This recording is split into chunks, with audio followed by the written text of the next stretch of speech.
87,000 litre हे लागत असतं। 55 लाख प्रवासी दररोज आमच्या एस टी महामंडळाच्या सुमारे 14,000 बसेसमधून प्रवास करत असतात।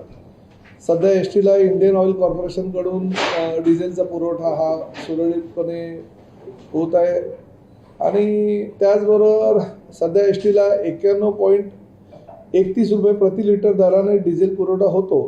परंतु मागील आठवड्यामध्ये हा जो 3 रुपये 10 पैसे दर वाढवला आहे तेव्हा मात्र 88 रुपये 21 पैसे प्रति लिटर आम्हाला डिझेलचा पुरवठा होत होता। म्हणजे 3 रुपये 10 पैसे प्रति लिटर हा दर गेल्या आठवड्यापासून वाढलेला आहे। सध्या दरवाढीमुळे दिवसाला 33,70,000 रुपये जास्त हे आम्हाला मोजावे लागत आहेत इंडियन ऑइलला आणि त्यामुळे दरवाढीमुळे दर महिन्याला 10 कोटी रुपये अंदाजे तर वर्षाला 124 कोटी रुपये आजच्या जी दरवाढ झालेली आहे त्यामुळे ही महामंडळाला 124 कोटी रुपयाचा नुकसान जे आहे घाटा जो आहे तो सहन करावा लागणार आहे। आज बैठक घेतल्यानंतर बैठकीमध्ये अनेक गोष्टींची चर्चा झाली। आमच्या वरिष्ठ अधिकारी सगळे उपस्थित होते आणि अजून काय फरक पडेल कारण जागतिक पातळीवर युद्धाचा भडका हा फार मोठ्या प्रमाणामध्ये होईल अशी अपेक्षा व्यक्त केली जात आहे।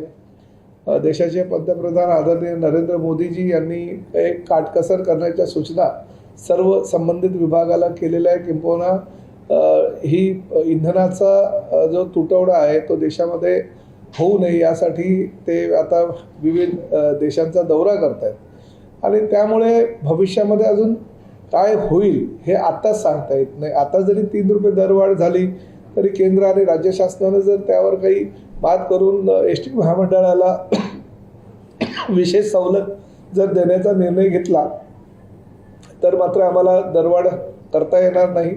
राजस्थानमध्ये एस टी महामंडळाला वॅटमध्ये सूट दिलेली आहे। ती सूट जरी आम्हाला या ठिकाणी दिली तरी आमचा फार मोठ्या प्रमाणात जो नुकसान होणार आहे ते होणार नाही। त्यामुळे ह्या सगळ्या बाबींची चर्चा करण्यात आली। उद्या योगायोगानं कॅबिनेट असल्याकारणानं आदरणीय मुख्यमंत्र्यांकडेच वित्त विभाग असल्याकारणानं काही एस टी महामंडळाच्या माध्यमातून पत्र देण्याचं आम्ही निश्चित केलेलं आहे आणि त्यामुळे माननीय पंतप्रधानांची भूमिका माननीय मुख्यमंत्र्यांची भूमिका ही आमच्या दृष्टीनं फार निर्णायक ठरणार आहे। त्यामुळे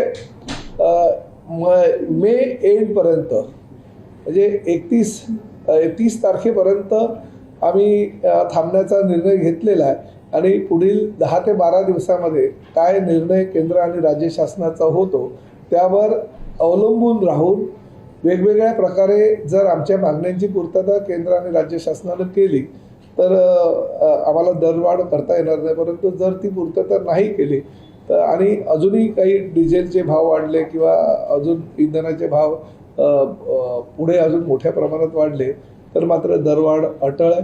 परंतु जर इंधनाची जी दरवाढ जी झाली आहे ती जर रद्द झाली अजून त्यामध्ये जर मागे घेतली जी 3 रुपये 10 पैसे झालेली आहे ती तर मात्र आम्हाला दरवाढ एस टीची करण्याची आवश्यकता भासणार नाही। नेमकी दरवाढ किती होऊ शकते?